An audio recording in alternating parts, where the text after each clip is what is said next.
natin yung bagong kasal. Last Friday, nandito sila kasama natin para sa kanilang unang Lord's Day bilang married couple, si Brother Kevin at Sister Michelle. So, welcome mga kapatid. Excited na yata si Kevin sa Baguio. So, yun. So, for this week, meron po tayong mga birthday celebrant at gain din meron tayong wedding anniversary. So, birthdays, dalawa lang naman ang may birthday this week. Sa 23, si Noah Montojo. So, si Noah, yung gwapong anak ng ating kapatid at mga kapatid na si Brother JM at Sister Denny. At gain din, sa 23, sa 24, siyempre, yung gwapo ding tatay, si Brother JM. So, Friday and Saturday, batiin natin sila. So ngayon, advance happy birthday kapatid at sa iyong anak. So, wedding anniversaries. So, meron tayong mga wedding anniversary today, January 18. So, unahin natin si Brother Jaime at Sister Cheche. 29 years na sila. So, 29 years. Ang bilis, no? Parang natatandaan ko pa yung kasal nyo dyan sa Our Papa. So, happy anniversary. At gayon din si Ian, si Brother Ian at si Maan Valencia. 1 year na rin pala yun. So, happy wedding anniversary sa inyong dalawang couples. So, at sa January 23, sa Friday, siyempre, last but not the least, si Brother Robert at si Lina Inocencio. Nasaan? Wala pa, no? Wala pa si Brother Robert. So, anniversary rin nila. So, hindi ko natanong kung ilang taon. So, more than 30 years na siguro. Dami ng apo ni Robert. So, yun. So,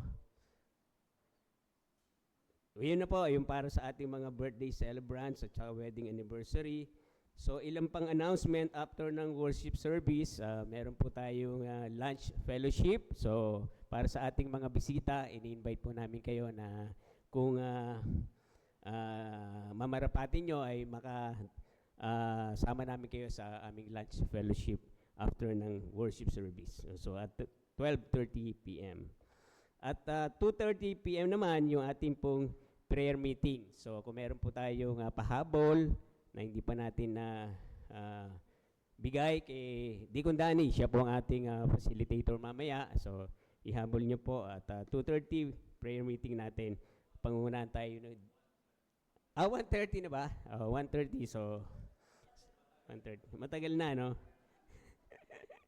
Hindi. Nagkamali lang yung sulat. 1:30 talaga to eh. Pangungunahan ni Deacon Danny. So, yan. So, yun naman ang kagandahan sa mga sharp yung ating mga pandinig, no? Kinokorek agad tayo. So, 1:30 ang ating prayer meeting. Isang mahalagang bahagi pa rin ng ating pagsamba at pangilin sa banal na araw ng Panginoon. So, with that, ay tapos na po tayo sa ating mga announcement. At magkaroon po tayo ng maikling katahimikan para ihanda yung ating sarili, yung ating puso't isipan sa banal na pagsamba natin at paglapit natin sa Diyos sa gawain ito.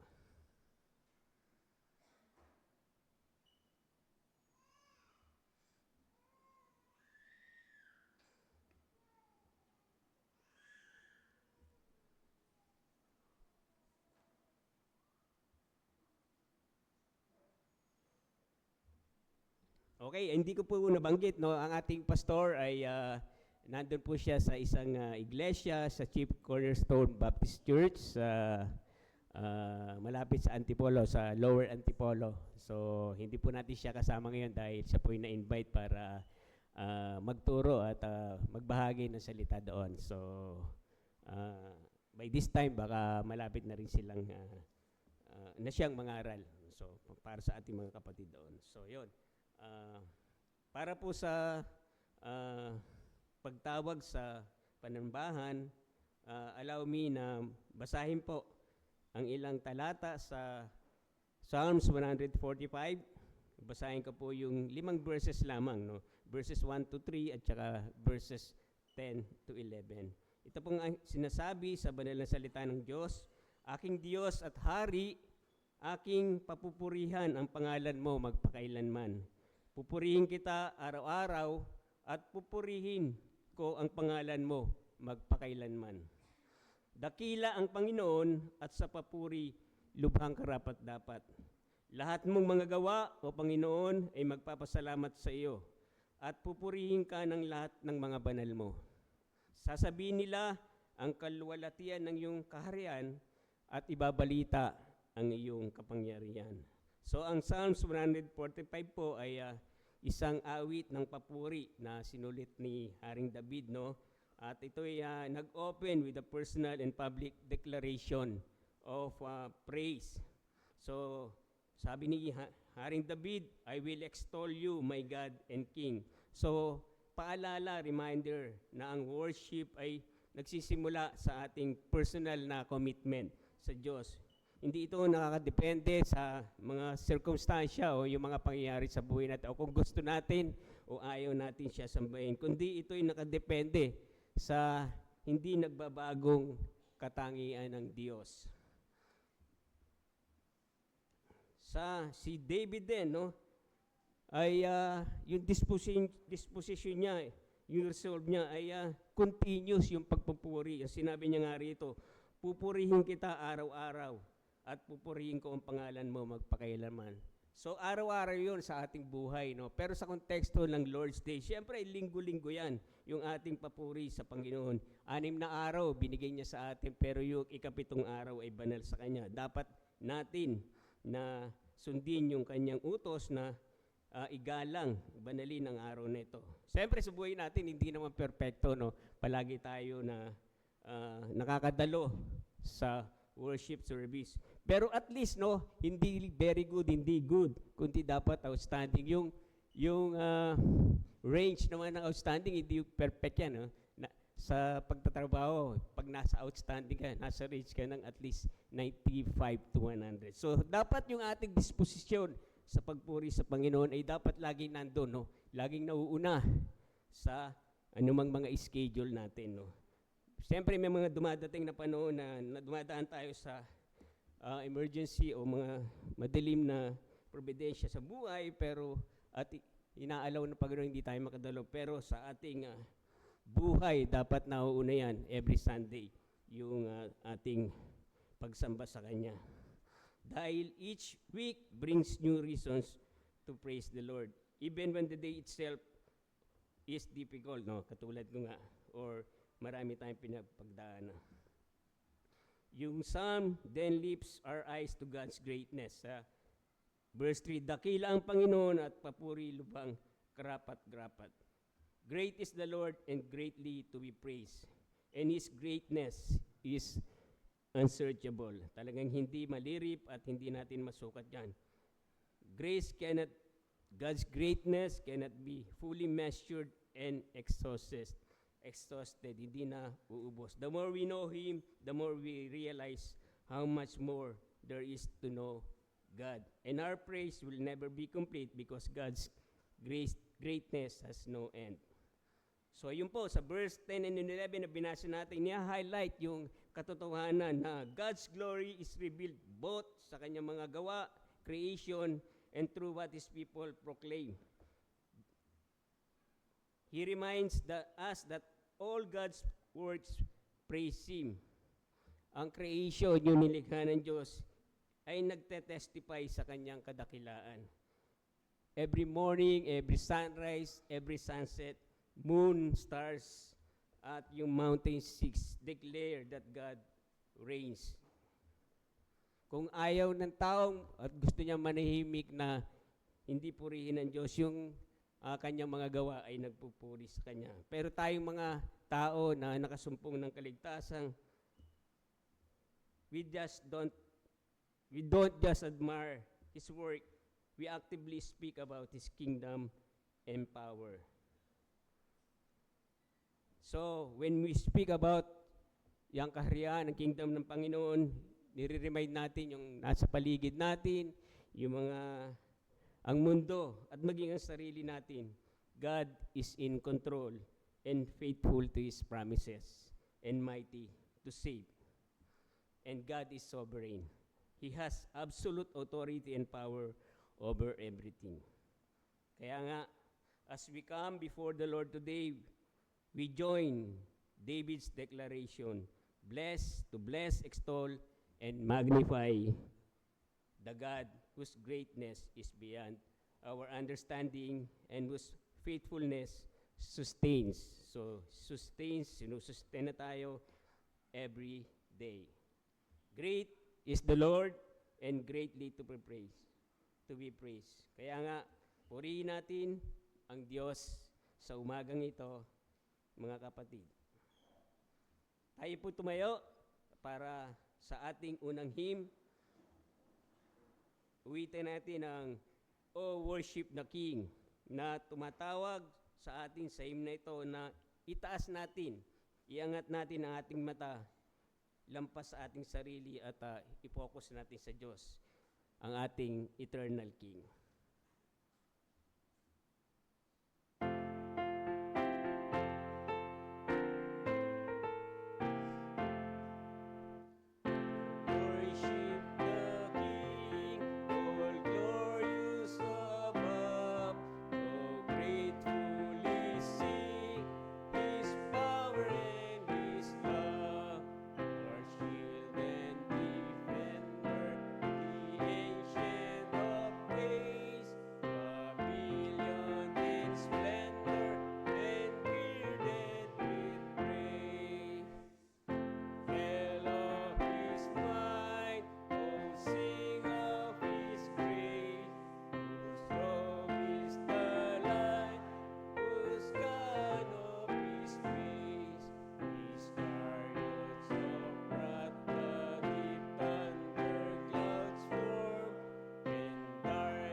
Please be seated.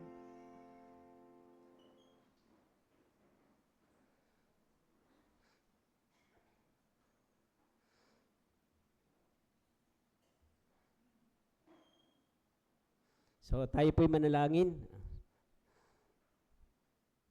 Aming banal at dakilang Diyos, aming Panginoon at Hari, aming tagapagligtas,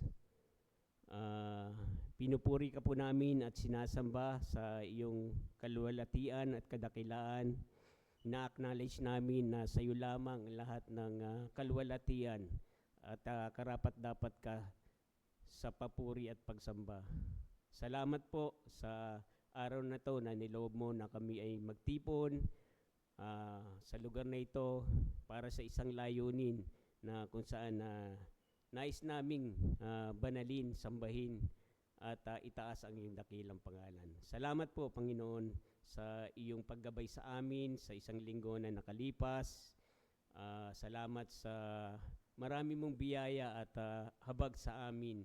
Sa kabila ng kami ay sa maraming araw, oras, panahon ay hindi nagiging tapat sa inyo. Ikaw ay patuloy na tapat sa amin at mahabagin at mapagbiyaya. Kaya salamat po sa mga katotohanan na ito.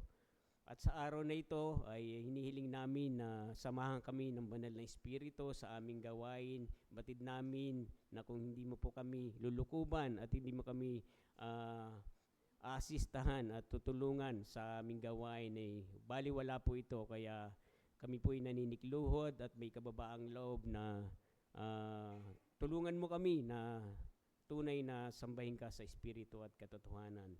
At kung kami po ay may mga kamalian at karumihan, hinihiling po namin ang kapatawaran sa aming mga kasalanan at patuloy mong paalala sa amin na ang ginawa ng Panginoong Hesus sa krus ng Kalbaryo, kung saan ang aming mga kasalanan ay binayaran sa pamamagitan ng kanyang sakripisyo at dugo, ay sapat para kami magpatuloy na ikaw ay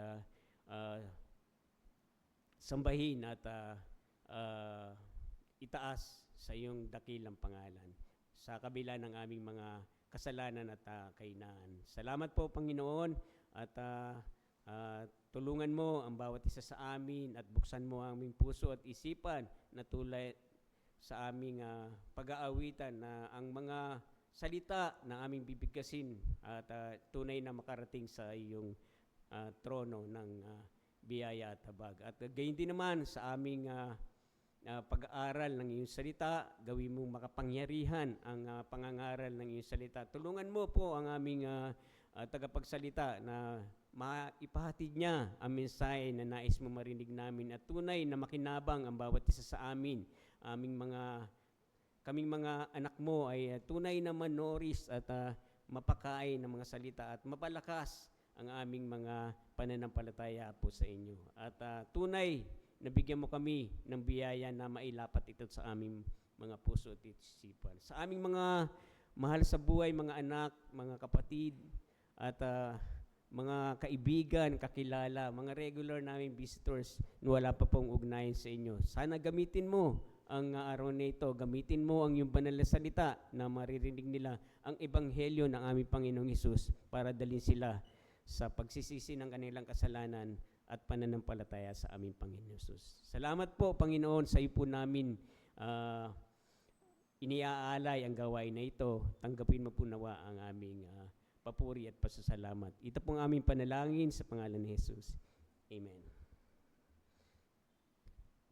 Patuloy po nating sambahin ng Diyos sa pamamagitan ng ating pag-aawitan. Para sa ating pangalawang awit ay awitin po natin ang hymn number 400 sa ating Trinity Hymnal Book, Come Thou Fount of Every Blessing. Ang hymn na ito po ay isang hymn of prayer na parang nakaset sa music o isang heartfelt cry, yung marubdob na pagtangis sa Panginoon sa kanyang biyaya.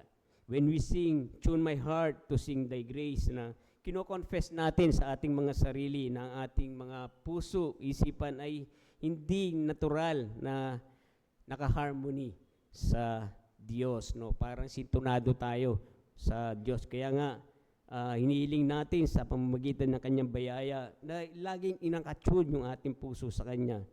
We need His help to remain faithful and grateful. Sapagkat, sabi dun sa line din, prone to wander, Lord, I feel it. Ito'y nagpapakita ng ating kahinaan, that human condition. So, as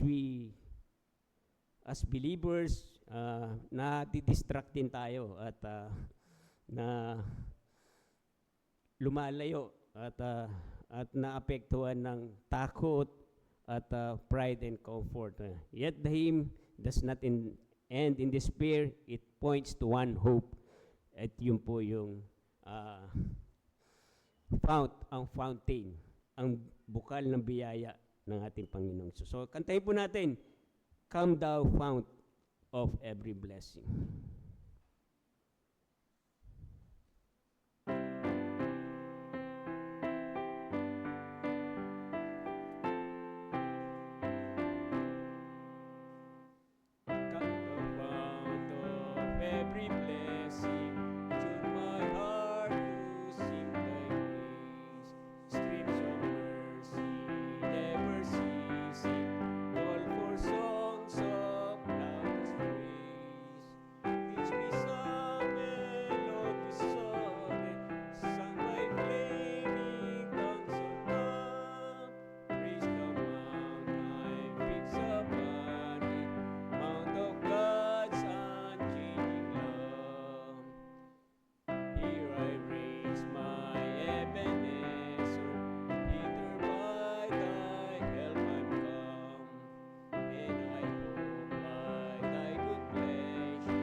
Tune my heart to sing thy grace, prone to wander, yet there is hope.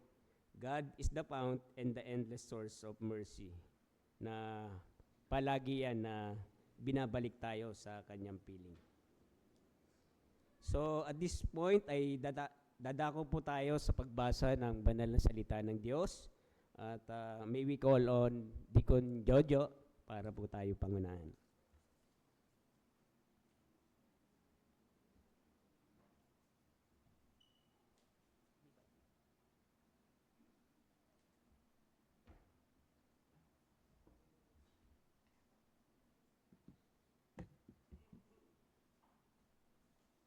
Isang mapagpalang umaga sa ating lahat.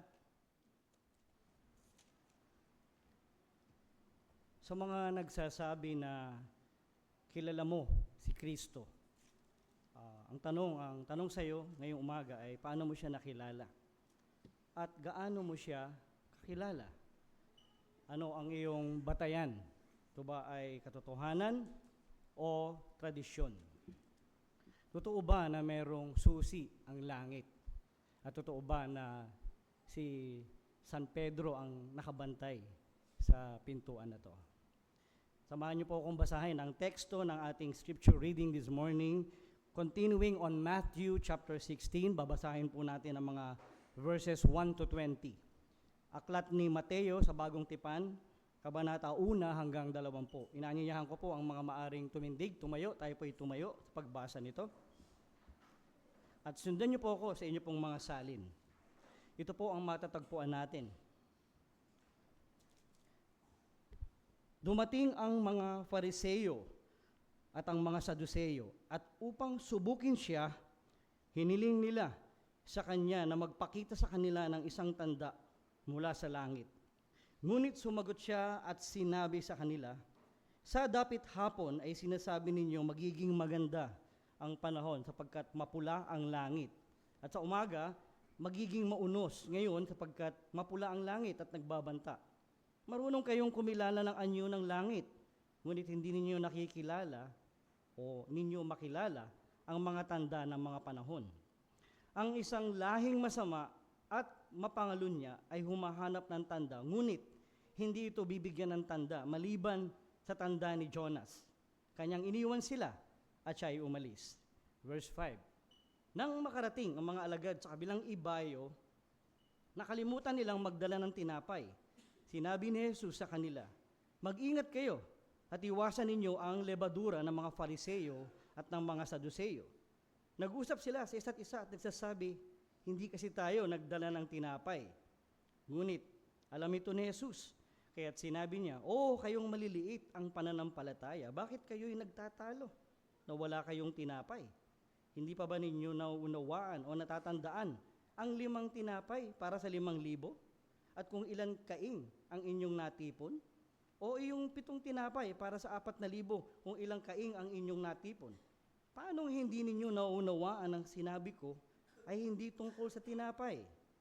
Ngunit mag-ingat kayo sa lebadura ng mga Fariseo at ng mga Saduceo. 12. Kaya't nauunawaan nila na ang sinabi ni Jesus ay hindi pampaalsa ng tinapay. Mag-ingat kundi sa mga aral ng mga Fariseo at Saduceo. Verse 13. Nang dumating si Jesus sa nasasakupan ng Caesarea Philipos, tinanong niya ang kanyang mga alagad na sinasabi, ano ba ang sinasabi ng mga tao kung sino ang anak ng tao? At sinabi nila, ang sabi ng iba ay si Juan na tagapagbautismo, ang iba ay si Elias, at ang iba ay si Jeremias o isa sa mga propeta. Sinabi niya sa kanila, ngunit ako, ano ang sinasabi ninyo kung sino ako? Sumagot si Simon Pedro at sinabi, ikaw ang Kristo, ang anak ng Diyos na buhay. Sumagot si Jesus at sinabi sa kanya, mapalad ka, Simon, na anak ni Jonas, sapagkat hindi laman at dugo ang nagpahayag nito sa iyo, kundi ang aking Ama na nasa langit. At sinasabi ko naman sa iyo na ikaw ay Pedro. At sa ibabaw ng batong ito ay itatayo ko ang aking iglesia at ang mga pintuan ng Hades ay hindi magwawagi laban sa kanya. Ibibigay ko sa iyo ang mga susi ng kaharian ng langit at anumang iyong talian sa lupa ay tatalian sa langit at anuman ang iyong kalagan sa lupa ay kakalagan sa langit. And last verse 20, pagkatapos ay mahigpit niyang ipinagbilin sa mga alagad na huwag sasabihin kanino man na siya ang Kristo. Diyos po ang magpala sa pagbabasa ng kanyang salita. Maaari na po tayo magsiupo.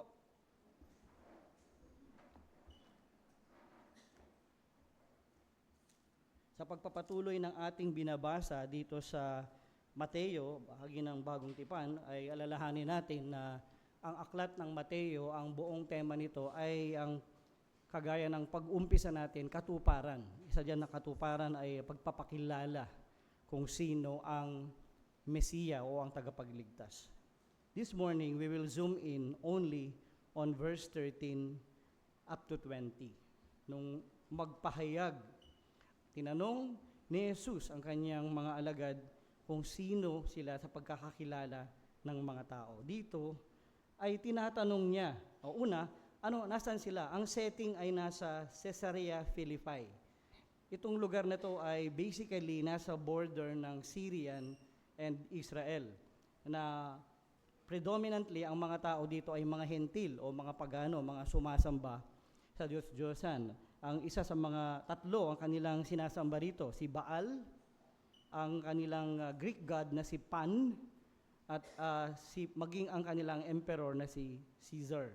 Kaya nga itong si Caesar, dahil may pagsamba sa kanyang mga tao, ay pinangalan niya itong lugar na to. Sa kanya idinugtong. So para maiba siya sa mga iba pang nasasakupan ay Caesarea Philippi. So yun ang konteksto, yun ang lugar na kung saan nangyayari itong pagpapahayag na to. So itong pananalita na to, itong teksto na to ay very controversial to. No? Hindi tayo magdedwell sa malalim, kundi kakamutin lang natin yung ibabaw kung ano yung makikita natin. Dahil ito ay maraming controversial dito sa mga teksto na ating binasa. In verse 13, pinapakita dito na nagtanong ang ating Panginoong Hesus. Tinatanong niya sila, ano ba ang pagkakakilala ng mga tao? So 3 yung popular na alam ng tao kung sino si Jesus. Siya ay maaaring si Elias or si Juan na tagapagbautismo, John the Baptist.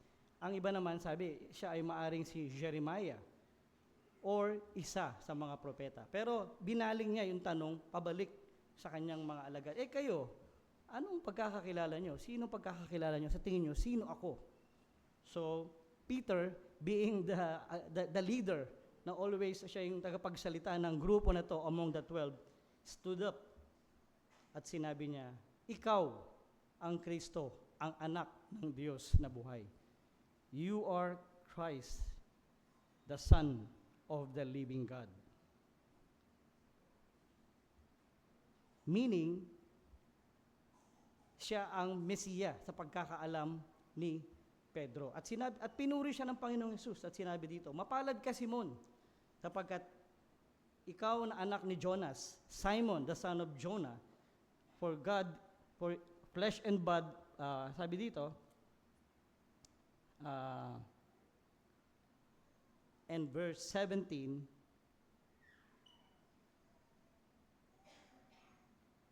blessed are you, Simon Bar-Jonah, for flesh and blood has not revealed to you, but my Father who is in heaven. And then, continuing, I tell you, you are Peter, and on this rock I will build my church, and the gates of hell shall not prevail against it. So ito po yung isang controversial dito, dahil ito po ay inaangkin ng ating mga kaibigang Romano-Katoliko na ito po yung batayan kung bakit merong Pope, na ang kauna-unahang Pope ay si Peter. And by succession of authority, sa kanilang pong katuruan, ay si Peter po yung nagpasimula nito. So ito po ba ay totoo, base sa ating binasa? Pero dito, sinasabi dito ng ating Panginoong Hesus na hindi ito yung case because Peter, because of his confession of Christ being the Son of God, tinawag siya na Pedro.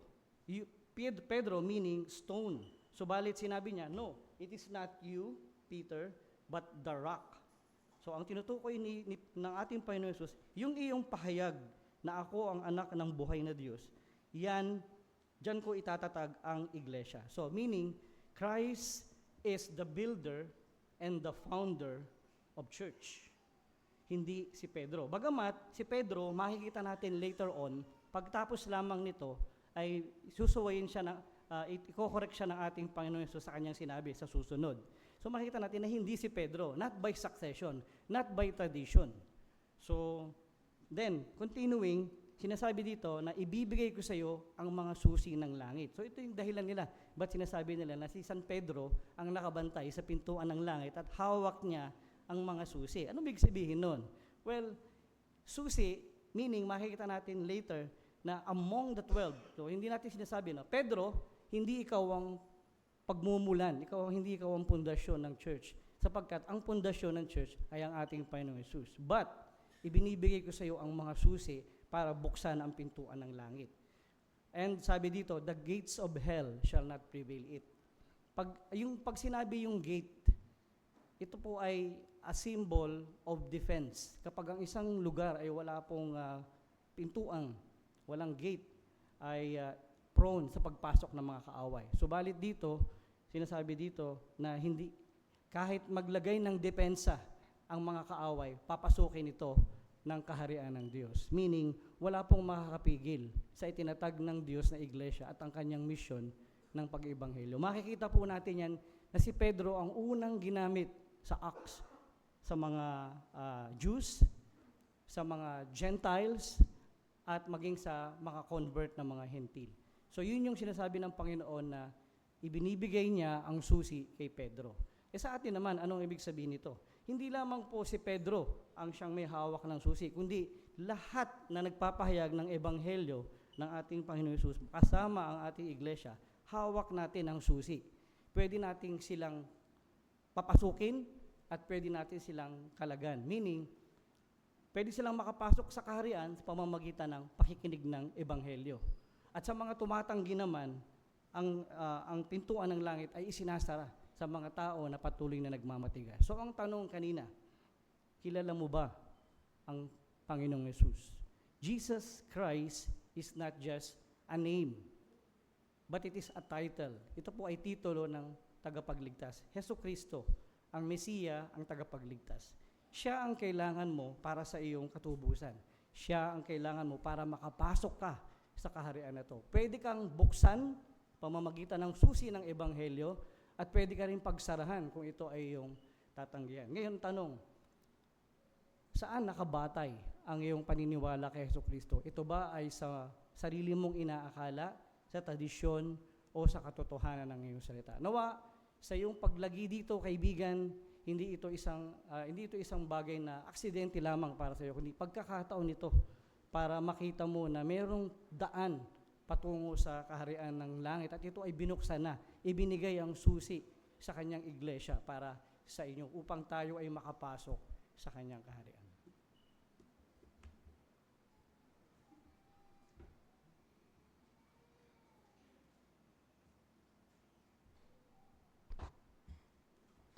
Thank you, Deacon Jojo, sa pagbasa ng banal na salita ng Diyos at maikling pagpapaliwanag. So, at this point, bilang bahagi at sangkap pa rin po ng ating pagsamba ay ang ating pagkakaloob. Babasahin ko po ang Proverbs 3, chapter 3, verses 9 to 10. Honor the Lord with your wealth, with the first fruits of your crops. So, honoring God with one's wealth is an act of faith and obedience. It is a way of acknowledging that lahat ng blessings ay galing sa Kanya at He promises din naman to provide para sa atin. No? Hindi dahil kailangan niya yung ating offering, no, sapagkat He owns everything, siya ang ating manlilikha, and He is not lacking anything. Ito yung ating devotion, honor, at gratitude sa God para rin sa ating spiritual na kapakinabangan.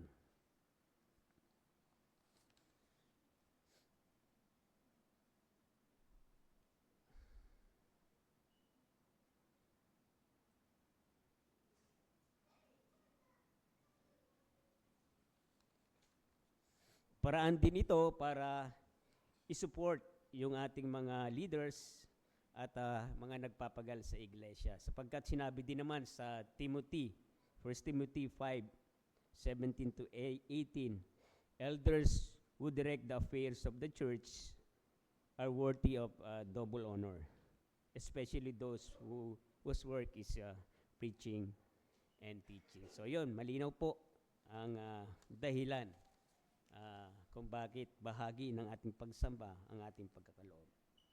Tayo po'y dumako sa Diyos sa panalangin at pagpasalamat natin ang mga nalikom na offering. Aming Panginoon na mapagbiyaya at mahabagin, marami pong salamat sa buhay at kalakasan na taglay namin. Kinikilala namin na ang lahat ng bagay ay galing sa inyo, ang aming hininga, ang aming mga tinatangkilik, ang aming pamilya, lahat ng ito ay galing sa inyo.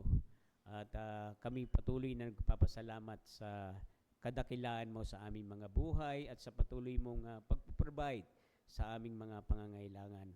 At sa pagkakataong ito, kami po'y nagpapasalamat sa mga kaloob na nalikom. Salamat sa mga tao na binigyan mo ng desire at katapatan na magkaloob para po sa iyong kaharian. Salamat dahil ikaw ang patuloy na nagbibigay at nagsusustain sa amin. Unang-una sa aming pananampalataya at maging sa aming mga material na pangangailangan. Panalangin po namin na patuloy mong bigyan ng katapatan ang mga tao na itinalaga mo sa gawain para ito'y gamitin sa ministeryo ng iyong salita at pag-ebanghelyo ng iyong salita sa anumang dako na dalin mo ang aming iglesia at maging pagsuporta sa mga iba pang gawain na iglesia at sa mga tao na nagpapagal para po ipahayag ang iyong ebanghelyo. Marami pong salamat, Panginoon, sa kadakilaan mo sa aming buhay at sa patuloy mo na pagsusustain sa aming mga kalakasan, health, at maging sa mga trabaho na ipinagkaloob mo sa amin. Pagpalain mo ang mga gawain, trabaho na ipinagkaloob mo sa amin at maging sa mga kapatid namin na nasa negosyo. Patuloy mong pagpalain ang gawa ng aming mga kamay. Salamat po sa pangalan ng aming Panginoong Hesus. Amen. Bilang pagpapasalamat sa Diyos sa offering na nalikom at paghahanda na rin sa pagpapahayag ng salita ng Diyos, ay awitin po natin ang isang hymn sa hymn 27 sa ating Trinity Hymnal Book, God, O Great is Thy Faithfulness. Isang hymn na nagse-celebrate ng God's unchanging, steadfast love, and provision sa ating daily lives. So, awitin po natin, Great is Thy Faithfulness.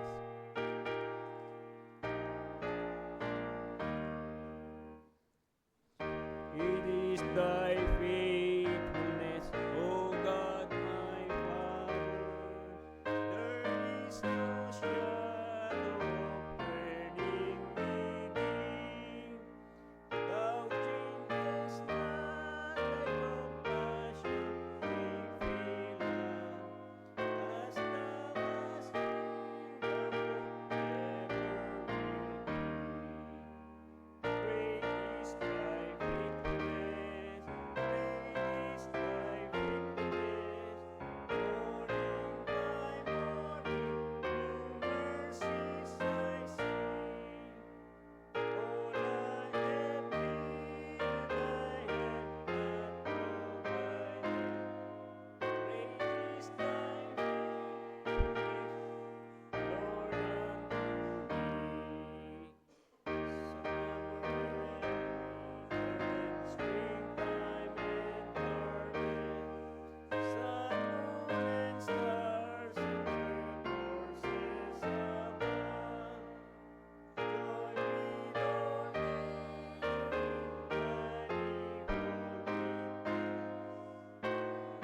Great faithfulness, mercy, and love. Great is Thy faithfulness, great is Thy faithfulness. Morning by morning, new mercies I see. All I have needed, Thy hand hath provided. Great is Thy faithfulness, Lord, unto me. Pardon for sin is not enjoyed. I long Your blessings to cheer and provide. Strength for to me and guide Blessings all mine with 10,000 pieces. Great is Thy faithfulness, great is Thy faithfulness. Morning by morning, new mercies I see. All I have needed, Thy hand hath provided. Great is Thy faithfulness,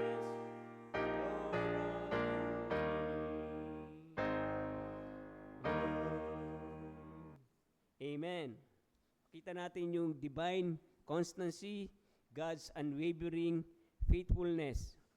The steadfast love of the Lord never ceases. Yung kanyang daily mercies, no? Sabi dun sa awit, morning by morning, new mercies I see. At yung kanyang unchanging character. Ang Diyos ay hindi nagbabago. He is the same yesterday, today, and forever. At syempre, and lastly, ang pinakamahalaga, yung provision and peace, yung kapatawaran sa ating mga kasalanan. At resulta nito, yung ating kapayapaan na natatamasa. So, papuri at pasalamat sa Diyos. Tawagin po natin si Deacon Jojo para sa pangunahan tayo sa pastoral prayer.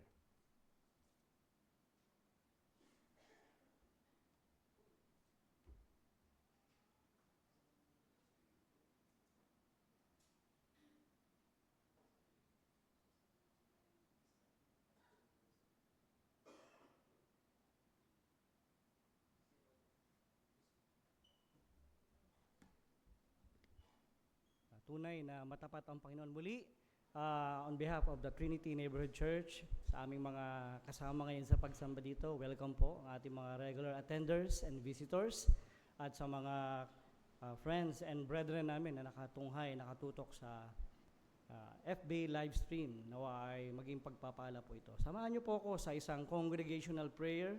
Alalahanin po natin ang mga thanksgivings and concern, especially si Pastor na kasalukuyan nagmi-minister din sa salita ng Panginoon sa church sa Masinag. Let us all pray, mga kapatid.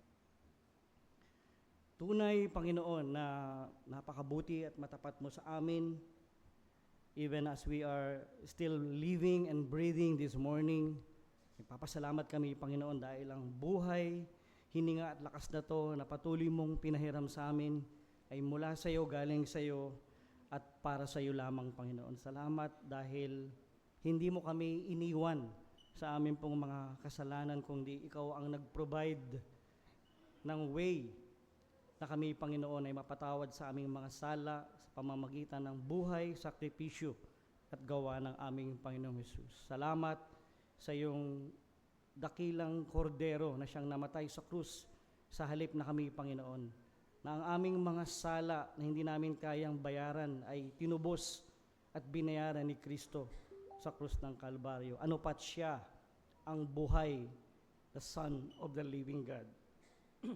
Salamat, Panginoon, dahil this morning ay maaari kaming lumapit sa iyo sa paraan ng pagsamba dahil ito ay iniutos mo sa lahat ng tao, Panginoon, na kami ay kumilala sa araw na to, parangalan ka, irespeto at bigyang papuri ang iyong pangalan. Tulungan mo kami, tulungan mo ang aming kahinaan dahil kung kami ay aasa lamang sa aming laman, ay mabibigo kami. Pero salamat dahil ang iyong spirito na makapangyarihan ang siyang nagbibigay sa amin ng kakayahan para tuparin at gampanan ang bahaging ito. Salamat po sa mga buhay at pagsasama na iyong pinagpala at pagpapalain ngayon at sa mga susunod na araw sa buhay na aming mga kapatid. Patuloy mong ipakilala sa kanila ang iyong mga katotohanan. Patuloy mo silang kalingain, not only on their physical needs, but also sa kanila pong spiritual na as the day goes by, patuloy silang lumalim sa kaalaman sa iyong salita, lumalim sa kabanalan, lumalim sa pagkakilala at paglilingkod sa inyo, Panginoon. Salamat din po sa mga gawain na pinagkatiwala mo sa aming kalagitnaan, ang aming pong worship this morning, ang aming pong corporate prayer meeting mamayang hapon, at ang aming pong fellowship, maging ang aming pong mangyayaring gospel service sa huling Sunday ng buwan na to, Panginoon. Patuloy namin itinataas sa inyo ang aming pastor na wala sa aming kalagitnaan kundi nagmi-ministeryo sa iyong salita sa church, nakapatirang church sa Masinag. Sana patuloy mong ikaloob ang iyong kalakasan, katalinuhan sa kanyang pagpapahayag ng iyong salita, na kung paano mo siya ginagamit sa aming kalagitnaan ay patuloy mong gamitin ang kanyang pangangaral ng iyong salita upang mapalakas ang mga mananampalataya doon, Panginoon. Meanwhile, pinapanalangin din namin ang aming Deacon Danny na siyang tatayong ngayong umaga para mangaral ng iyong salita. Patuloy mong gamitin ang mensahe ng iyong salita na kanyang inihanda. Patuloy kaming hamunin sa aming pong pananampalataya, kabanalan at paglilingkod sa inyo. At lalo na para sa aming pong mga bisita na siyang kasama namin ngayon dito at sa aming pong live stream, na sana ang mensahe ng iyong salita ay tunay na maging pagpapala kanila spiritually. Na kung ito ang unang pagkakataon na kanilang mapapakinggan ang iyong ebanghelyo, ay gamitin mo para gisingin ang kanilang kaluluwa, gisingin sila sa awareness na sila ay makasalanan sa inyong harap, na nangangailangan sila ng pagpapatawad at walang ibang paraan na sila, Panginoon, ay makapasok sa iyong kaharian kundi sa pamamagitan lamang ng dugo at sakripisyo ng aming Panginoon Jesus na naghuhugas ng aming mga kasalanan. Salamat, Panginoon, dahil nariyan ang iyong anak para kami, Panginoon, ay iligtas at hindi mo kami pinabayaan sa aming mga sariling pamamaraan lamang. Tulungan mo po ang iyong lingkod na gagamitin at kami na mga nakaupo ay sana hindi kami maglakbay ang aming isipan, kundi patuloy na nakakonfine, nakikinig, nakapokus sa aming pong pinakikinggang mensahe ng isa tao. Huwag mo pong hayaan ang kaaway na siyang kumilos at dukutin ang mga katotohanan, kundi itanim mo to sa pinakamatabang parte ng aming puso at magbunga sa amin mga kaluluwa, Panginoon. Maraming salamat, Panginoon, at nawa ang aming pong pag-aawitan, ang aming pong pagkakaloob, ang aming mga pananalangin at maging ang pagpapahayag ng iyong salita ay tunay na maging mabangong samyo ng pagsamba sa iyo ngayong araw pong ito. At ikaw lamang ang maitaas sa aming kalagitnaan. Sapagkat ang lahat ng ito ay aming pong hinihiling at pinapanalangin sa pangalan ng aming Panginoon Jesus. Amen. Tawagin na po natin si Deacon Danny para sa at pasiway nato.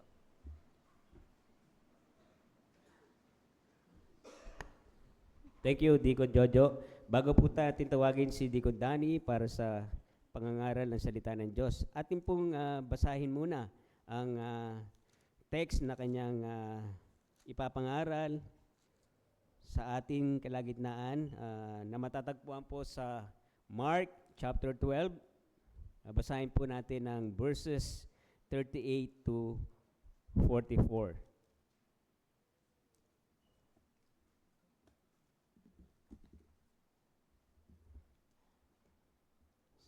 So kung meron pa kayong mga sariling CP ay sabayan niyo po ako na basahin. Beginning in verse 38, sinabi niya sa kanyang pagtuturo, mag-ingat kayo sa mga eskriba na ibig magpalakad-lakad na may mahabang damit at batiin na may paggalang sa mga pamilihan. At ibig nila ang pangunahing upuan sa mga sinagoga at ang mga upuang pandangal sa mga handaan. Sinasakmal nila ang mga bahay ng mga babaeng balo at bilang pakitang tao, nananalangin sila ng mahahaba. Ang mga ito'y tatanggap ng lalong malaking kahatulan. Umupo sila sa tapat ng kabangyaman at minasdan ang mga taong naguhulog ng salapi sa kabangyaman. Maraming mayayaman ang naguhulog ng malaking halaga. Dumating ang isang babaeng balo at siya ay naghulog ng 2 kusing na ang halagay halos 1 pera. Pinalapit niya sa kanya ang kanyang mga alagad at sinabi sa kanila, katotohanang sinasabi ko sa inyo na ang dukhang balong ito ay naghulog ng higit kaysa lahat ng naguhulog sa kabangyaman.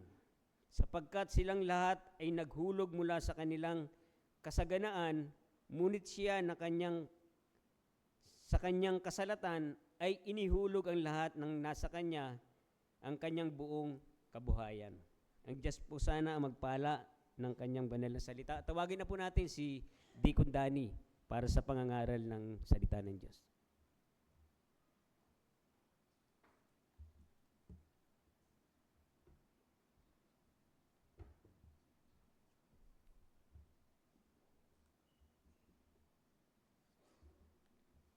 Okay, magandang umaga po sa inyong lahat, sa amin po mga live stream viewers, and din po sa mga first time, o yung mga sa unang pagkakataon ay nakasama namin sa araw nito, yung Father ni Faith, si Mr. June. Welcome po sa amin pong panambahan. May mga tao na, even mga Christian, no, na i-scam pagdating sa GCash, di ba? Na nagpapadala tayo ng mga pera doon sa mga tao na inaakala natin, nakakilala natin at ating malapit sa atin o kamag-anak o kaibigan. Then, after na malaman natin tayo na scam, no, ang comfort na nakukuha natin sa sarili natin at sinasabi natin, well, I believe, ibabalik naman ng Diyos ang nakuha sa atin o yung na-scam sa atin na halaga, ibabalik naman yan ng Diyos sa atin dahil nakuha yan sa maling pamaraan. And some of us do believe, no, naniniwala na ganito ang mangyayari. Dito po sa ating istorya ay kakaiba. No, hindi siya na-scam, hindi siya nakuhanan, bagkus siya ay nagbigay ng lahat ng kanyang pag-aari. No, verse 44 sinabi. At itong pagbibigay niya ay gawa ng kanyang pananampalataya, ng kanyang paniniwala na ito ang kalooban ng Diyos, na siya ay magkaloob. Tayo po'y manalangin. Ama naming Diyos, tunay nga po na kami lumalapit sa iyong banal na trono at amin po, Ama, na dinadala ang amin pong mga pamanhikan na sa tulong po ng iyong Espiritu Santo ay tunay nga po na ang amin pong panambahan ngayong umaga ay maging katanggap-tanggap sa iyo. Nawa nga po, Lord, may the Holy Spirit illuminate your word at truly, Lord, na ito'y mag-work, kumilos sa puso't isipan ng bawat isa. Muli, Ama, yan po yung mga samot dalangin sa banal na pangalan po ni Jesus. Amen. Dito po sa ating story, no, meron tayong 4 na message na maaaring makita. Una, what is this story all about? Para saan ba yung istorya na to? Nakahatulan ang sinasabi ng ating Panginoong Jesucristo. Then, ipinasok ni Mark ang istorya ng pagkakaloob. What is this story all about? Ikalawa, what Christ is teaching us about giving. Ano ba ang tinuturo ng Panginoong Jesucristo patungkol sa pagbibigay? Katlo, God will recognize those who gives with faith and sacrificially. Kinikilala o kikilalanin ng Diyos ang mga tao na nagbibigay ng may pananampalataya at may sakripisyo. At ika-4, mga wrong motives to avoid in giving. Mga maling motibo sa ating pagbibigay o pagkakaloob. Dito po sa Mark chapter 12, no, verse 44, kung ating pong babasahin, hinighlight po ang pagbibigay ng balo. Ito po isang eye-opening generosity, no? Despite na sa kanyang kahirapan ay nakuha pang magkaloob ng babaeng ito ng buong-buo niyang ikabubuhay, no? At dito pinapakita ho dito na siya'y naniniwala na ang kanyang pagbibigay ay pagkakaloob, ang Diyos ang bahala sa kanya o ang Diyos ang mangangalaga sa kanya. At ito pong action na to, na yung sacrificial giving ng widow, ito po ay pinapakita sa atin, kinokontra niya, pinapakita niya ang contrast doon sa mga nagkaloob ng sobra, doon sa kanilang pag-aari. Samantalang ang widow na ito ay pinakita dito na ang kanyang binigay ay ang kanyang buong ikabubuhay. Sinabi dito, at binigay niya, ay isa raw quadrans, so isang pera. At ang value po nito ay nag-iiba-iba, depende kung sino ang emperor na namumuno ng panahon na yon. At ang isang quadrans ng panahon nito ng ating Panginoong Jesucristo, ito po ay equivalent po nito ay sa dollar ay 0.188. Napakababa ng value. At sinabi rin dito sa ating teksto na ang babae, ang pinagkaloob niya ay ito po ay I can, sa Greek word, I can, na ibig sabihin, ipinagkaloob ng babaeng balo ang kanyang buong kabuhayan. Kumbaga sa panahon natin ngayon, yung pera na ginamit niya o yung binigay niya para sa Panginoon, budget na nila o budget na niya para sa buong araw o ilang araw para siya'y mabuhay. At ang posiya sa Greek word na ginamit, ang ibig pong sabihin nito, siya ay lacking, may nagkukulang o deprived deprived na mamuhay ng may kasaganaan, pero ang ibig po sa Greek po nito, pag translate natin sa English, ito yung nagde-denotes o nagpapakita na siya'y lacking sa mga basic necessities, but siya po ay mayroong pagpapalang spiritual na kapalit. So yung po siya sa New Testament, ito po ay madalas na nagpapakita ng physical deprivation o depravity and a spiritual richness. Kayamanan ng spiritual ang kabaligtaran ng kasalatan na ito. Ngayon, ang tanong, bakit, napansin niyo siguro, bakit si Kristo ay nagpapahayag ng mga mangyayari, ng kahatulan sa mga iskriba, then pinasok yung istorya ng babaeng balo doon sa gospel na ito. Why Mark included this account in the gospel? Well, although ang tinuturo sa atin ng teksto nito, yung passage nito, ay yung sacrificial giving na ginawa ng balo, pero ito rin po yung nagpapakita sa atin na sa kabila ng pag-condemn ng ating Panginoong Jesucristo ay mayroong isang istorya na nangyari. Sa verse 41 to 44, kung titignan po natin, 'di ba? Binanggit doon ng Panginoong Jesucristo, tatanggapin nila ang kanilang kahatulan. Yan sinabi ng ating Panginoong Jesucristo dahil doon sa mga iskriba. At dito po, kaya po sinama ni Mark ang istoryang ito ng balo sa chapter na ito, ay yung istorya ng babaeng balo, ito po yung nagpapakita na ang kahatulan na darating sa mga iskriba o sa mga tagapagturo ng batas ay silyado na.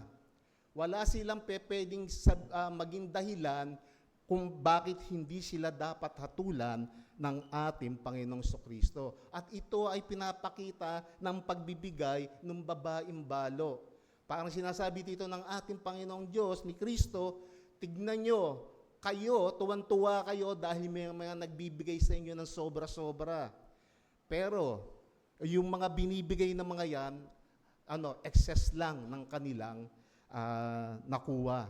Parang DPWH lang yun. Yung pinapatalo nila sa sugal, excess lang ng mga nakuha nila. Actually, may iba pa silang nakuha doon.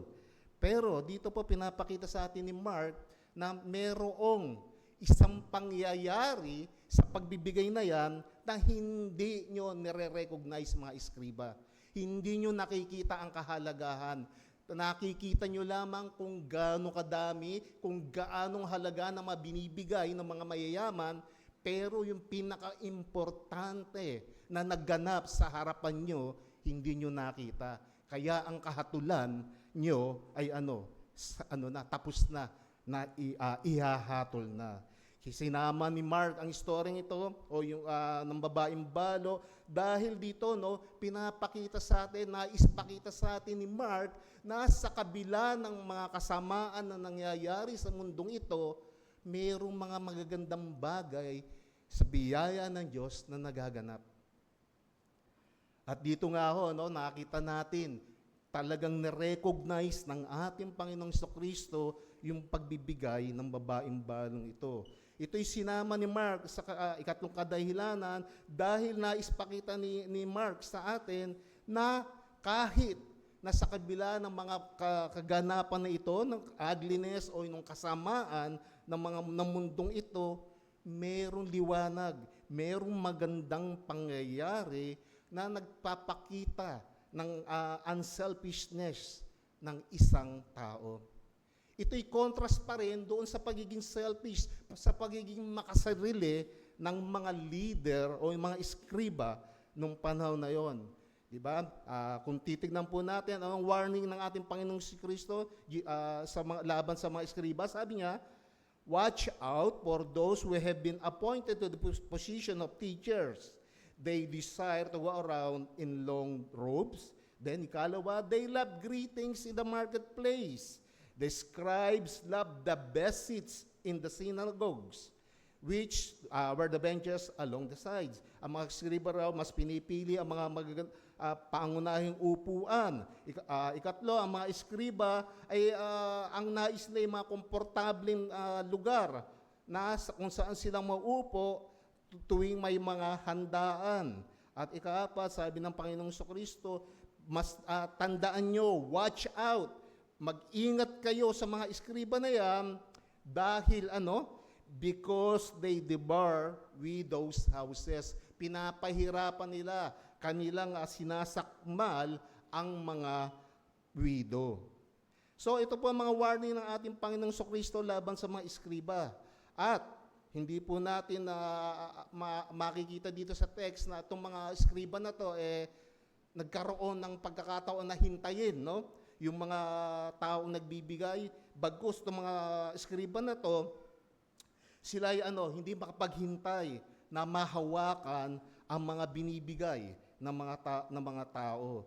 Also, hindi rin sila makapaghintay na ang kanilang piety, ang kanilang spirituality ay kusang makita ng mga tao kung bagkus kanila itong ibinabandera. So, ano ang notable things about the widow? Una, yung widow, pinakita niya dito ang yung godly reverence, yung maka-Diyos na pagkatakot na kanyang pinakita. He is willing to give all of her money kahit na ito ay uubusin, kahit na na-drain, kahit na napiga ang kanyang resources o ang kanyang ikabubuhay. Ikalawa, notable sa widow na ito, yung widow na ito, siya po ay nagkaloob ng higit sa lahat ng kaloob na tanggap ng araw na yon, not in terms of monetary value o yung halaga nito, kundi dito pinakita na ang babaeng ito ay nagbigay ng higit sa kanila dahil ang binigay niya ay ang kanyang buong ikabubuhay. So, dito po tayo ngayon papasok sa ating unang mensahe. So, based dun sa ating pong mga nakita at pinaliwanag, what is this story all about? Para saan ba ang istorya na ito? This is a story of a sacrificial giving. Bakit? Dahil ito, isang offering, isang kaloob sa Diyos na ibinigay sa treasury ng may sakripisyong involved. Yung mga taong nagbigay ng sobra lang sa kanilang binigay, wala pong sacrifice doon. Di ba? Parang sa atin siguro, minsan tayo, nagkakaloob tayo dahil sobrang ating natanggap. No, pero minsan wala talagang sacrifice sa pagbibigay natin. No, yung mga tao yung mayayaman na nagbigay, it cost them hardly nothing, no? Dahil wala, sobra lang nila yan eh. Pero itong widow na ito, binigay niya hindi lamang ang kanyang kaloob, ibinigay niya ang kanyang sarili as a living sacrifice. Bakit? May possibility na hindi siya kakain sa maghapon na yon. Bakit? Yun na kasing pera niya eh. Di ba? I remember, nangyari sa akin yan, na naiwan ko yung pera ko doon sa office. At ang perang hawak ko ay sapat lang ng pamasahe mula, I think, Muñoz hanggang Monumento. Naglakad ako, then pagdating sa Monumento, lakad uli ako, no? Noon, papuntang Grand Central. Dahil sabi ko, ay magkikita naman kami ni Gina, so meron na ang pamasahe pa uwi, no? Pero nagkaroon ng sacrifice at yun ay incidental, no, na sacrifice. Pero itong babaeng ito, talagang sakripisyo. Maaaring ibinigay niya pagkain niya o pambili niya ng pagkain hanggang sa susunod na araw. And then, sabi dito, no, sa text natin, ang widow na ito, wala siyang kayang ipagkaloob na higit sa kanyang kayang ibigay, pero dala ng kanyang kasalatan, siya ay nagbigay ng buo niyang buhay. So dito is a living sacrifice. Pagbibigay ito na may sakripisyo at ito hindi pagbibigay na dala lamang ng kanyang o labis lamang sa kanyang pangangailangan. Dito makita rin natin na ang ating Panginoong Kristo minamasdan ang mga nagbibigay doon sa treasury, napansin po ng ating Panginoong Kristo na itong babaeng ito, na maaaring dumapit ito ng may nahihiya dahil lang kanyang ibibigay, hindi man lamang siguro maririnig pag kanyang inihulog sa kabanyaman o sa treasury ng kanilang ng panahon na yon. But makikita po natin dito na ang mga tao na lumapit doon sa sacrifice, sa offering na yun, sa treasury ngayon, ay wala hong sacrifice na involved sa kanilang buhay o sa kanilang pagbibigay. Dito po tinuturo ng ating Panginoong Kristo na ang measure, ang sukatan po ng pagbibigay, hindi po ito sinusukat kung magkano, kung ano ang kaya mong ibigay, kundi ito po ay sinusukat sa pamamagitan ng epekto nito sa iyong buhay. Ibig sabihin po, kung ang pagbibigay mo ba ay mayroong sakripisyo, mayroong epekto sa buhay mo. And that's the lesson po na pinapakita sa atin ng Panginoon Kristo. Yes, tayo ay nagbibigay, nagkakaloob, maaaring ito ay pagkakaloob natin, maaaring sobra sa ating mga na-receive sa buong isang buwan, o maaaring itong pagkakaloob natin ay proportion doon sa na-receive natin sa ating o sa loob ng ilang araw. Dito pinapakita sa atin ng Panginoong Kristo na sa ating pong pagbibigay dapat involve ang self-denial. Dapat sa ating pagbibigay meron po itong epekto sa atin. I remember na doon sa isang church na naatenan namin, sabi nila, paano kayo nagkakaloob? No? Bagay, hindi sa preaching, kundi sa usapan ng mga kabataan. Sabi ng isang kabataan, well, ako, yung binibigay sa akin ni mama ko, kinukunan ko ng 10%. Then, yung 10% na yon, dinadagdag ko doon yung pang-Starbucks ko para sa loob ng 2 araw. So, may sacrifice sa sa pagbibigay niya. At natutuwa ako nung narinig ko yung mga gano'n. Nung isa naman, well, sabi niya, hindi na ako madalas ngayon, namimili ng mga bagong damit, sabi niya. Bakit? Kasi gusto kong magbigay ng may talaga, sacrifice. So, sa loob ng ilang buwan o isang buwan, dati panay ang bili ko, kada bigay sa akin ng allowance ko ngayon, tinitiis ko na yung sarili ko, sabi niya, na huwag bumili para maibigay sa gawain ng Panginoon. So dito po yung pinapakita sa atin na ang pagbibigay, katulad ng sa balo, ang balo po ay nagbigay ng mayroong pananampalataya. Binigay niya ang kanyang lahat-lahat. No, lahat ng kanyang kung meron siya dahil sa kanyang pananampalataya. No, kaya dito po pinapakita sa atin ng Panginoong Kristo na sa ating pong pagbibigay, dapat chine-check rin po natin ang ating attitude. Ano ba ang ating pag-iisip, ang ating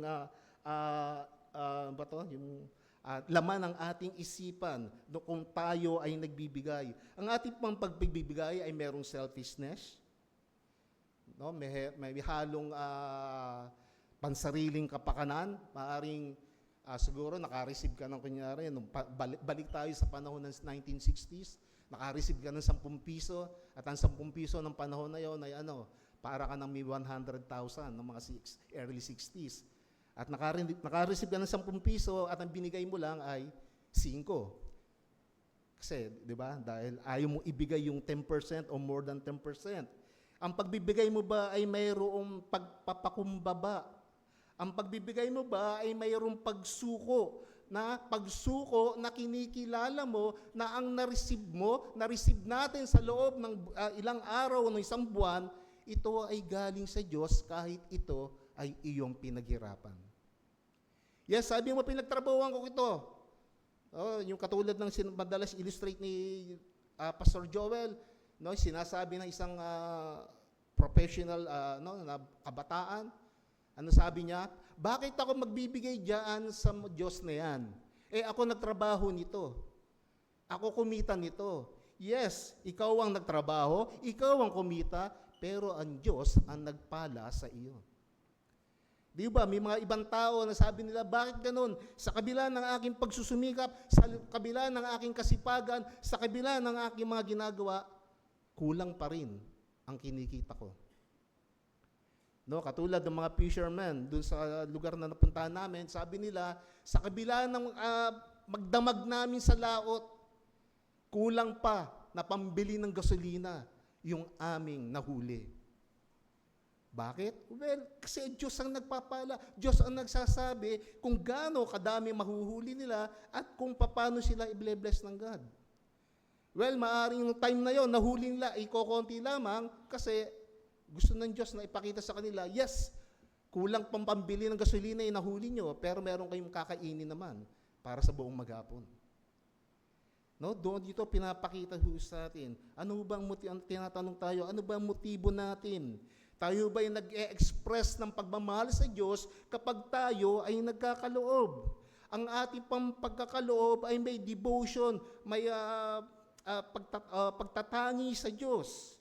Ating po bang pinagtitiwalaan ng Diyos na ipro-provide niya ang lahat ng ating pangangailangan kung uunahin natin ang kanyang kaharian? Ang widow pong ito, binigay niya ang kanyang lahat-lahat. The widow gave the highest percentage. At wala pong duda na ito ay tinanggap at mas kaibig-ibig sa ating Panginoong Hesus. So ano ang blessings po ng pagbibigay ng may pananampalataya? Una, sabi dito sa verse 43, you will be recognized by God. Verse 43, and calling his disciples to him, he said to them, truly, I say to you, this poor widow put in more than all those putting money into the treasury. Dito po, na-recognize siya ng ating Panginoon Kristo. At ang kagandahan po nito ay tinawag pa yung mga disipulo, halika kayo, lapit kayo dito. Tignan nyo, tong widow na ito ay mas tinanggap ng Diyos ang kanyang kaloob. Katanggap-tanggap ang kanyang kaloob sa harapan ng Diyos. You will be honored by God. Bakit dito sinabi dito, this poor widow, binigay niya ang kanyang lahat-lahat. Sabi ng ating Panginoong Kristo, kaya siya ay pinaralangan, siya ay kinilala ng ating Panginoong Kristo at mas tinanggap ang kanyang pagbibigay. At higit sa lahat, ikatlo, sa kanyang pagbibigay, pagbibigay na may pananampalataya, you will be praised in front of people. Si Kristo mismo magtataas sa iyo. Si Kristo mismo ang magbibigay sa iyo ng papuri sa harapan ng mga tao. At ito ang kanyang ginawa sa widow nito nang nagkaloob. Di ba? Sabi niya, kayo, mga disipulo, lapit kayo, tignan nyo itong babaeng balo na ito. Ang kanyang kaloob ay mas tinanggap ng Diyos kaysa doon sa kaloob ng mga mayayaman. Pinapurihan niya ang babaeng ito, yung babaeng balo na to sa harapan ng mga tao. So ano po ang hamon sa atin ng mga bagay na ito? Una, giving should be a joyful response to God's grace and the love of the gospel. Ang ating pong pagbibigay ay ito po isang response na may kagalakan dahil sa biyaya ng Diyos at dahil mahal natin ang salita ng Diyos. Ang Diyos po ay malaya na tayo binibigyan, tayo binebless ng ating mga pangangailangan, ng ating mga kakanin sa araw-araw. So, tama lamang po na tayo ay tumugon ng may kagalakan at may pag-ibig sa pamamagitan ng ating pagbibigay. Kalawa po ng challenge sa atin ito, ang tunay po na paggawa ay dapat po na mayroong layunin o tamang layunin. Ang ating pong pagbibigay ay dapat na may tamang layunin. Ito po ay dapat hinahanap nito ang kaluwalhatian ng Diyos. Tayo nagbibigay dahil mahal natin si Kristo at hindi po natin inaasahan na tayo ay papalakpakan at pupurihin ng mga tao. No, sa ating pong pagbibigay, we are seeking God's yung nais ng Diyos, yung pagpapala o yung papuri ng Diyos ang ating hinahanap at hindi po yung papuri ng mga tao. Ito po yung nagbibigay diin sa atin na tayo sa ating pagbibigay, hindi po dapat pangunahin sa ating layunin na makaka-receive tayo ng reward. No, yung katulad po ng mga na-scam sa GCash, sabi nila, ay papalitan ng Diyos yung mga na-scam sa akin. Yes, maaaring tama o papalitan yun ng Diyos, pero sa ating pong pagbibigay, dapat po ang pangunahing layunin natin, tayo'y nagbibigay kasi naniniwala tayo na ito ang nais ng Diyos. We believe that God will accept our offering. Bakit? Kasi yun ang naisin niya. Magbigay tayo na may kagalakan, na may joyful response, at dahil mahal natin siya. No, our giving must be a cheerful one.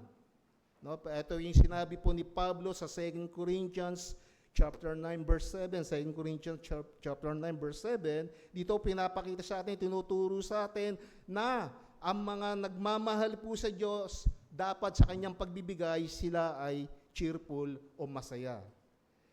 No, at ang pagiging cheerful na ito ay driven o ito ay motivated ng tamang pananampalataya. It is driven by a true faith.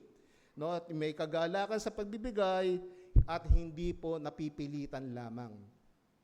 No, maaaring iba sa atin, no, nagbibigay siya kasi inutusan o nabisto na naka-receive siya ng ganitong amount o naka-receive ka ng ganitong bonus at nalaman ng pastor mo at nahiya ka na magbigay ng less than doon dahil nalaman, no, yung amount na na-receive mo, pero hindi po dapat ganoon ang mag-motivate sa atin. Ngayon, yung cheerful giving, no, medyo mag-sidetrack tayo ng konti. Ano ba ibig sabihin ng cheerful giver o cheerful giving? Ito ho ba yung pagbibigay na, well, yung nagbigay lang siya ng maliit na amount, kasi dito ako masaya eh. Bakit ba? Di ba? Na yung ba ganun ba ang cheerful giving na sinasabi? O kaya magbibigay siya nung kung kailan ko lang gusto, kung kailan lang feeling ko masaya ako, tsaka ako magbibigay. Yung ba yung cheerful giving na sinasabi ni Pablo? No, cheerful giving na tinutukoy ni Pablo, it is giving cheerfully by depriving yourself of something that is dear to you. No, ito po yung pagbibigay na meron kang isasakripisyo, katulad po ng sinabi na banggit ko kanina, yung ilang kabataan, no, para makapagbigay sila dun sa gawain ng kanilang iglesia, diniprive niya yung kanyang sarili na wag uminom ng mamahaling kape sa loob ng ilang araw. Which na may budget siya pare doon, pero ginawa niya, yung budget na yon, dinagdag niya sa kanyang offering. It is not giving to God a small portion of His blessing to you. No, hindi ito yung pagbibigay ng maliit na porsyento ng pagpapala sa iyo ng Diyos at sasabihin mo, dito ako masaya eh. Ito lang itong pagbibigay na ito. No, dapat po sa ating pagbibigay muli, we believe, we have faith and trust sa ating Panginoon. Generous giving is an act of worship that demonstrate trust in God's sovereignty and His promise to provide for our future needs. Kung nagbibigay ka ng out of generosity mo, well, it is by faith, no? Hindi dahil sa, marami akong pwedeng gastusin na pera, sige, okay lang yan. No, dapat sa ating pagbibigay, ando doon ang tamang motibo. Dapat when we give, ando doon ang pananampalataya at pagtitiwala na itong ginagawa natin ay katanggap-tanggap sa ating Panginoon Diyos. So ano po ang mga maling motibo sa pagbibigay na dapat nating i-avoid? Wrong motives to avoid in giving. First, hindi po to legalism. No, giving to earn God's favor or to fulfill a selfish duty. No, magbibigay ka kasi nasa isip mo, magbibigay ako ng 20% ng salary ko sa linggong ito kasi I do believe ibabalik ng Diyos ang 40% nito. Hindi po ganon ang tamang motibo sa pagbibigay at dapat po nating iwasan ito. Ikalawa, self-promotion. Pagbibigay na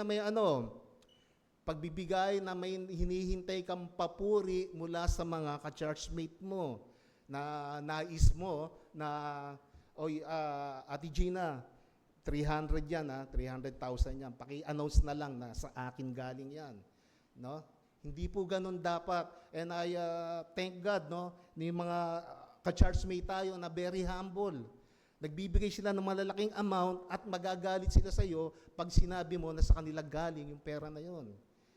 No, hindi po yun na wrong humility, but na ayaw nila, no, yung papuri ng mga tao. Mas gusto nila na secret lamang iyon o yun ay sikreto lamang o ilihim dahil alam nila na ina-approve o tinatanggap ng Diyos ang ganoong pagbibigay.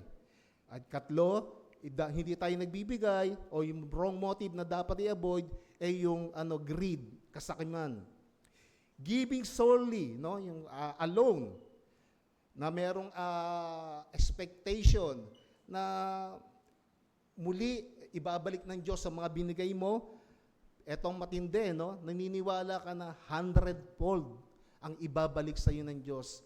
Ibig sabihin, nagbigay ka ng 10% at inaasahan mo na imumultiply yon by 100%. Mali po ang motibo na yon. You are giving, nagbibigay ka, hindi para umasa ng financial return or monetary return dahil sa iyong pagbibigay, nagbibigay ka muli dahil mahal mo ang Diyos at naniniwala ka na ito ang naisin niya.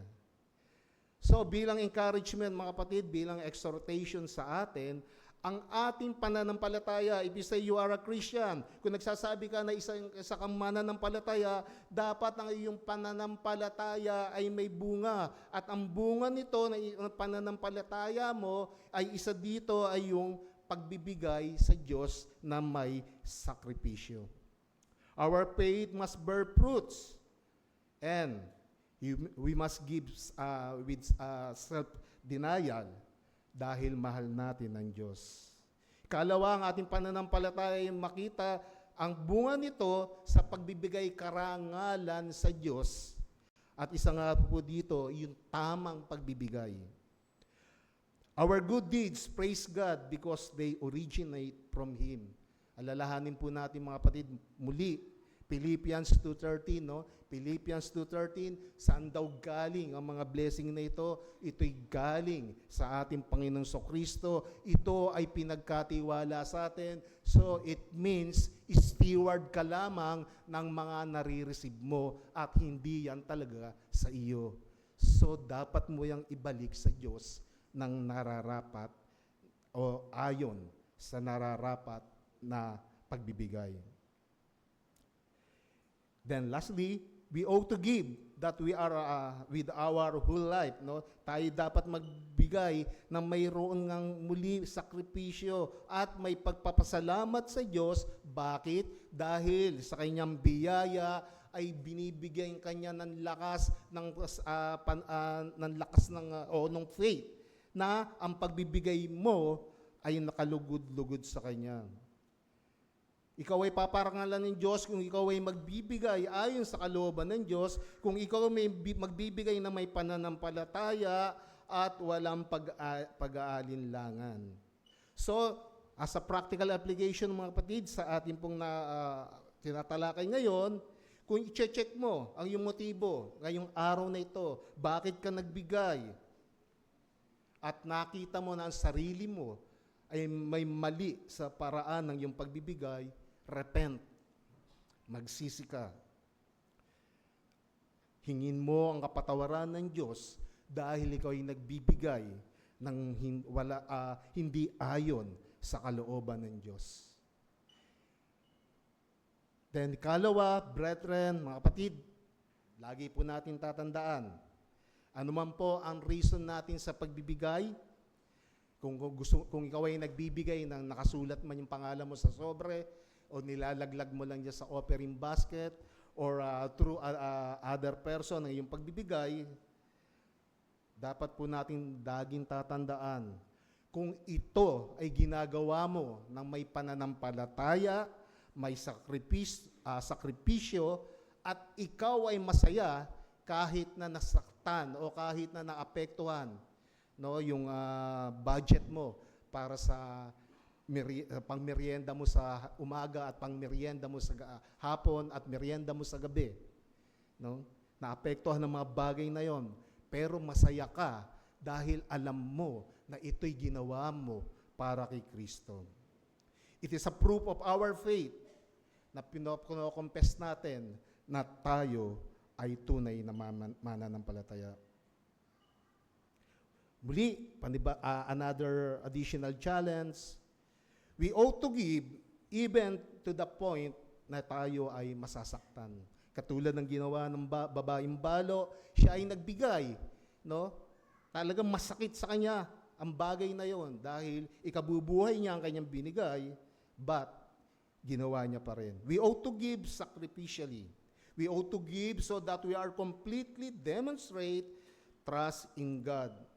Ito po ang pinakita sa atin ng babaeng balo. Complete trust. Kompletong at walang pag-aalinlangang pagtitiwala sa ating Panginoon Diyos. We ought to give with faith. Ibig pong sabihin nito, tayo'y nagbibigay ayon sa sinasabi ng Diyos, ayon sa inuutos sa atin ng Diyos, at dapat tayo po'y magbigay ng may kagalakan. We must give with joy. Bakit? Dahil tayo po'y nagtitiwala at naniniwala na hindi kanya kakalimutan o hindi kakalimutan ng Diyos ang iyong mga sakripisyo para sa kanyang kaharian. So, in conclusion, God's grace able to meet our future needs. Sa biyaya po ng Diyos, ang ating pong mga pangangailangan, ito po ay kayang ibigay ng ating Diyos. At kadalasan, o sa mga ibang pagkakataon, natatakot po tayo na magbigay ng ng may halong sakripisyo. Dahil iniisip po natin, teka muna, pag binigay ko to, baka 2 ulam lamang ang may handa ng aking asawa, imbis na 3. Or nag-iisip tayo na, teka muna, baka mamaya maging pangat na naman ang ulam namin. Pag binigay ko lahat to sa Diyos, no, pangatlong init na. No, dahil yung magiging ulam nyo. No, we need not fear. Hindi po tayo dapat matakot kung sa mga ganung pagkakataon. We must always remember God is sovereign. Diba sa Matthew chapter 6, seek ye first the kingdom of God. Yun ang sinasabi sa atin. At si Pablo po, palagi ang tayong nire-remind na sino raw ho ba ang nagsusupply ng mga pangangailangan natin? Di ho ba ang Diyos? He knows our need for daily sustenance. God will provide for us. Kahit na po, sa tingin natin ay parang alanganin tayo. No, 2 Corinthians chapter 9 verses 9 to 10. 2 Corinthians chapter 9 verses 9 to 10. Then we need not fear the future. Bakit? Dahil po ang Diyos, si Kristo po ang may hawak ng future at siya po ang magpro-provide ng ating pangailangan.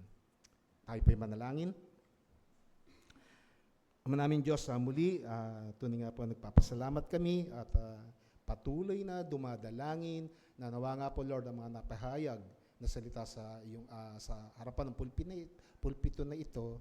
Ito nga po o Diyos ay gamitin mo para sa po Lord sa panibagong motivation, encouragement sa aming pagbibigay at tunay nga po Panginoon na kami ay manatiling nagtitiwala sa iyo, kami ay o Diyos ay nagbibigay dahil alam po namin na ikaw ang amin po, Lord, na tapagbigay ng mga blessings na ito, so nararapat lamang po na ito'y ibalik namin sa iyo. Kami po, Diyos, ay mga steward lamang, tagapag-ingat lamang ng mga blessings na ito na natatanggap. Kaya nararapat po na ito ay gamitin namin sa tamang pamamaraan. Muli, Ama, yan po yung mga samot dalangin sa banal na pangalan po ni Jesus. Amen.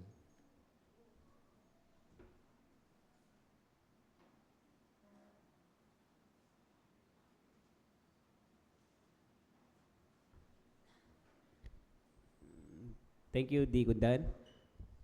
Maglaan po tayo ng ilang sandali para pagbulay-bulayan, i-meditate yung mensahe na ating napakinggan.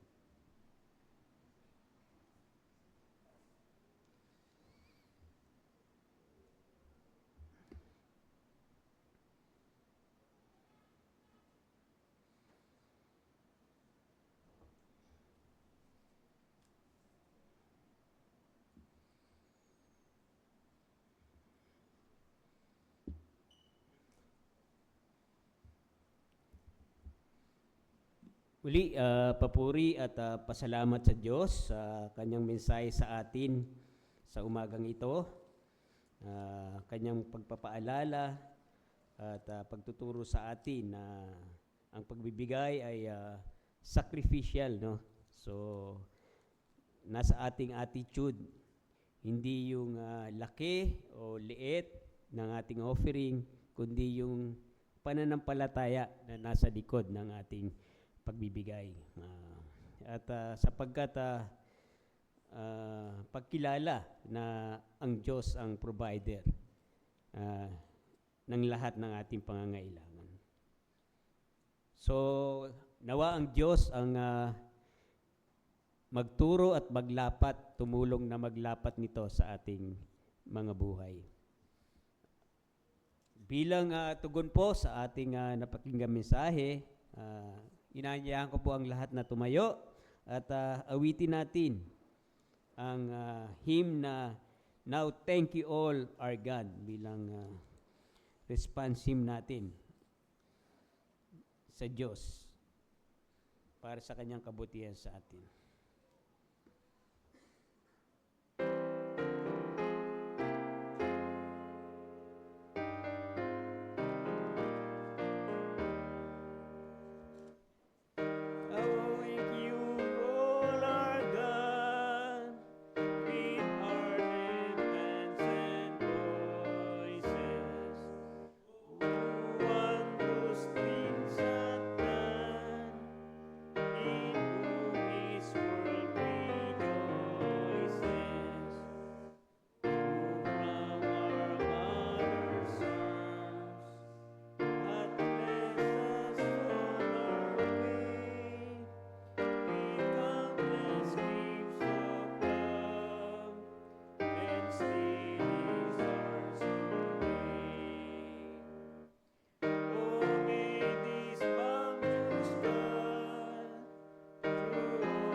Manatili po tayo nakatayo, awitin natin ng doxology.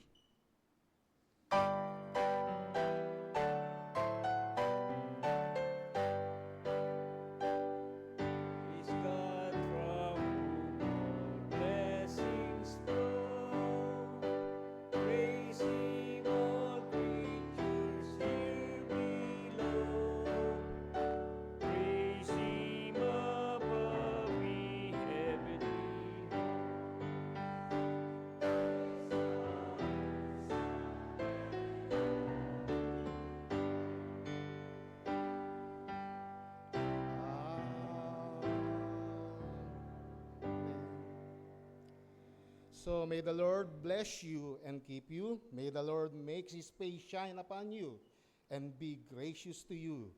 May the Lord lift up his countenance upon you and give you peace. As you go, walk in his love, stand firm in his truth, and abound in hope by the power of the Holy Spirit. Po, magandang umaga po sa ating lahat, and truly we praise God for this morning. At sa aming po mga bisita, you can join us para po sa lunch.